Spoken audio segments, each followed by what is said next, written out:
Hello CUT aspirant, स्वागत है average के एक नए वीडियो में आप लोगों के साथ, नए क्लेवर के साथ। और ध्यान दीजिएगा कि हमें ऐसे क्वेश्चन फिर से मिलने वाले हैं कि जो क्वेश्चन डिक टू पॉइंट आपके एग्जामिनेशन सीयूटी 2024 में पूछे जाएंगे। इसलिए वीडियो को स्किप बिल्कुल मत करिएगा, बिल्कुल मत करिएगा वीडियो को स्किप। लाइक करना मत भूलिएगा, लेकिन लाइक तब करिएगा जब क्वेश्चन समझ में आए, ठीक है। वीडियो में लास्ट तक आप बने रहिएगा हमारे साथ। चलिए देखते हैं पहला क्वेश्चन क्या होने वाला है। आपके स्क्रीन पे आ चुका है फर्स्ट क्वेश्चन, आपके स्क्रीन पे जो आया माय डियर स्टूडेंट, बहुत अच्छा क्वेश्चन है। क्या लिखा जरा जल्दी से पढ़ के हमको भी बता दो। क्वेश्चन आपके साथ है, the average age of husband and wife was 27 year.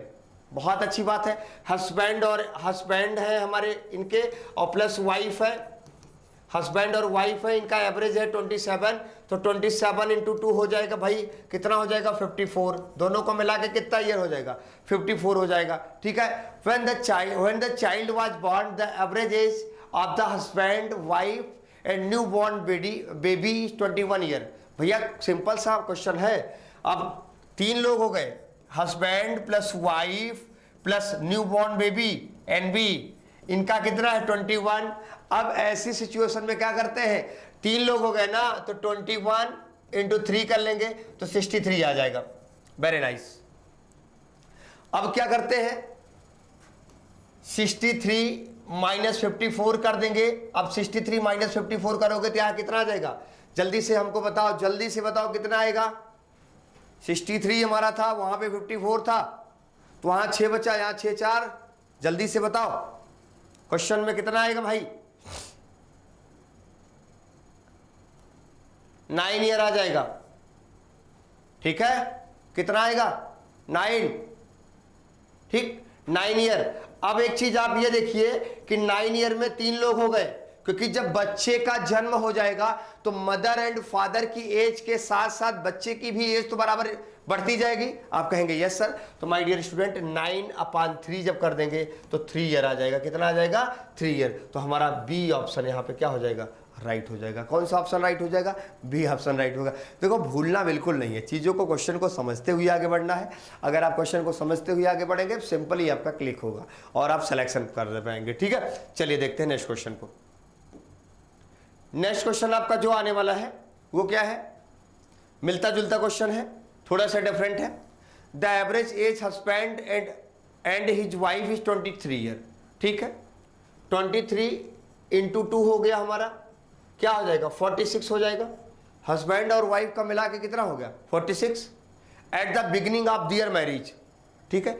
After 5 year ध्यान दीजिएगा, अगर आफ्टर 5 ईयर जब जाएगा, कितने आफ्टर, ध्यान दीजिएगा, आफ्टर 5 ईयर 5 साल किसकी प्लस होगी, हस्बैंड की, और 5 ईयर प्लस होगी वाइफ की। ऐसा थोड़ी है कि हस्बैंड की एज बढ़ती जाए और वाइफ कहते हम अपनी एज नहीं बढ़ने देंगे, ऐसा नहीं होगा।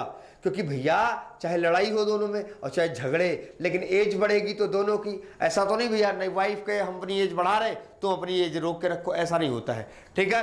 तो 5 और 5 दोनों प्लस हुआ, कितना हो गया 56। अब after 5 year they have 1 year old child, कितना 1 year old child. The average age of the family of 3 when the child was born.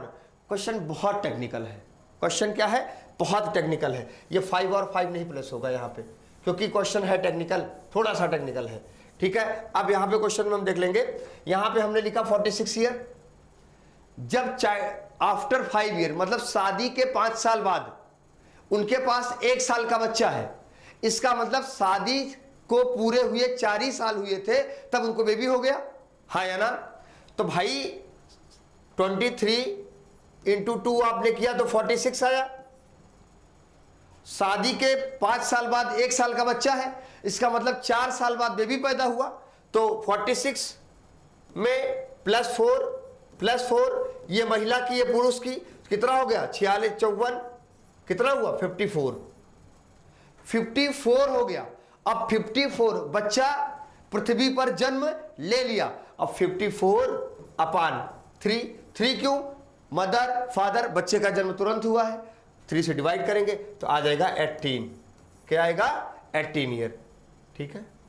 बढ़िया सवाल था, बहुत अच्छा क्वेश्चन था। एज का क्वेश्चन है, डिक टू एग्जाम में पूछा जाता है। बच्चे ऐसे क्वेश्चनों से बहुत घबराते हैं, लेकिन आपको नहीं घबराना है क्योंकि आप एक अच्छे बच्चे हैं, ठीक है, प्रेप गुरु के साथ है। ठीक, चलते हैं नेक्स्ट क्वेश्चन की तरफ। नेक्स्ट क्वेश्चन आपका क्या है बेटा? In a family of 5 member the average age at parent in 33 year. कोई दिक्कत नहीं है।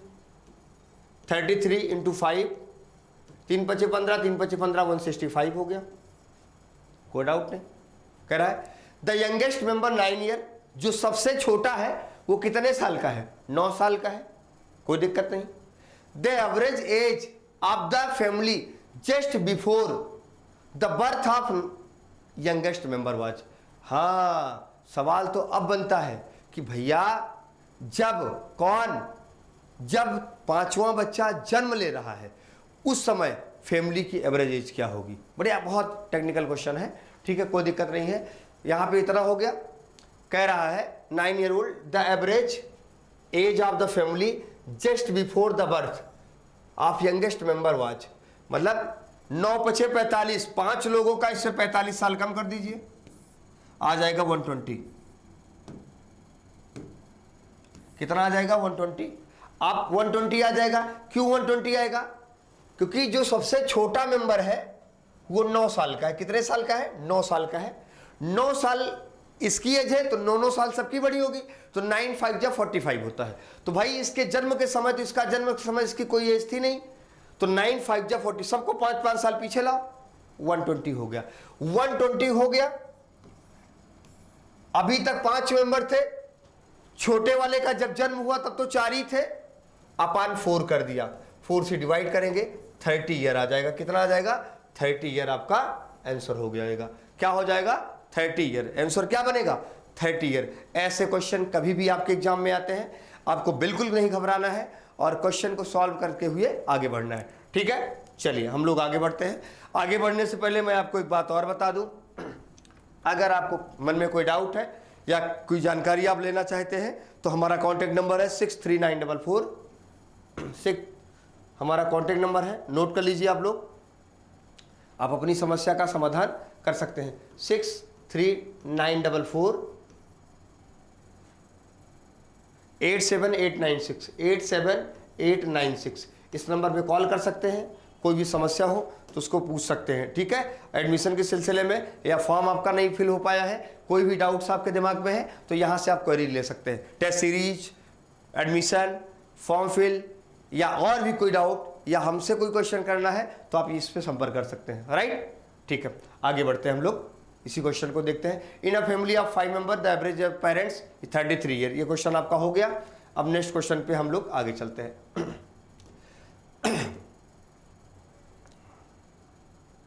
हाँ, बहुत बढ़िया क्वेश्चन है। Average age of 6 son of a family in 8 year. Average age of son together with the parents 22 year. If the father age older than the mother by 8 year, the age of mother in year. कोई दिक्कत नहीं। Average age of 6 son in a family 8 year, तो 6 × 8 हो जाएगा। Total कितना हो जाएगा? 48 हो जाएगा। आप कहेंगे बिल्कुल। कह रहा है कि अगर पेरेंट्स को शामिल कर लेते हैं तो 22 ईयर हो जाता है।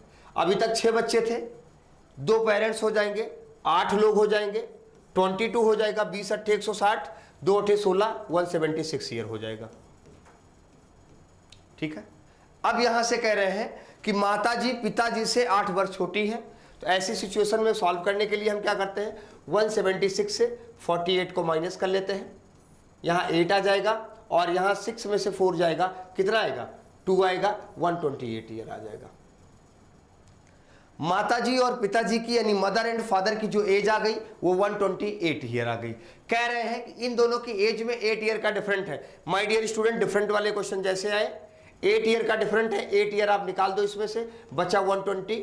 120 में क्या करो? हाफ डिवाइड कर दो, 60 और 60, और 8 ईयर पिताजी को ज्यादा दे दो। 8 ईयर पिताजी को ज्यादा दे दो, कितना? पिताजी 8 साल बड़े हैं। पिताजी हो गए 68, माताजी हो गई 60। ठीक है, अब पूछा क्या है? The age of the mother in year, माता जी कितनी साल की, 60 साल की है, और पिताजी आपके कितने साल के हैं, 68 साल के हैं, यानी 68 ईयर के हैं। ऐसे कोई भी क्वेश्चन आता है आपको सॉल्व करना है, क्वेश्चन को देखते हुए, प्रश्न को सॉल्व करते हुए हमें आगे बढ़ना है, कहीं कोई समस्या आपको नहीं होनी चाहिए। चलते हैं हम लोग नेक्स्ट क्वेश्चन पे। एक बार फिर से बता दें, 6 × 8 48 हो गया, माता पिता के आ जाने से 8 पर्सन हो गए, 22 हो गई, 176 ईयर हो गई। अब दोनों को माइनस कर दिया तो माता पिता की एज 128 ईयर आ गई, पिताजी की 8 ईयर ज़्यादा है, पिता की 8 साल माइनस करके 120 हो गया, हाफ हाफ डिवाइड करके पिताजी को 8 साल ज़्यादा दे दिया गया। इतना सा काम हमने किया है, ठीक है। चलते हैं नेक्स्ट क्वेश्चन की तरफ, जो बहुत इंपॉर्टेंट आपके लिए होने वाला है, ठीक है, और आज की क्लास का अंतिम क्वेश्चन होगा ये, ठीक है। बहुत बढ़िया क्वेश्चन है, देख लेते हैं हम लोग। The average salary of the all worker in a workshop is 8,000. The average salary of 7 technician is 12,000 and the average salary of the rest is 6,000. The total number of worker in the workshop is. बढ़िया सवाल है, थोड़ा technical है लेकिन बहुत अच्छा है। क्या करते हैं, द एवरेज सैलरी ठीक छोड़ दो, 8,000, ठीक है। यहाँ पे क्या है, टेक्नीशियन है और नॉन टेक है, नॉन टेक है। तो टेक्नीशियन की जो एवरेज सैलरी है वो 12,000 है, नॉन टेक्नीशियन की जो एवरेज सैलरी है वो 6,000 है। अब कह रहे हैं इनके दोनों की जो बीच की स्थिति है वो 8,000 है। यहां माइनस करोगे तो 4,000 आएगा, यहां माइनस करोगे 2,000 आएगा, 0 0 0 0 0 0, 2 1 जा 2, 2 2 जा 4। माय डियर स्टूडेंट, यहां एक इन्होंने टेक्निकल लाइन बोली है, क्या बोली जरा समझिएगा।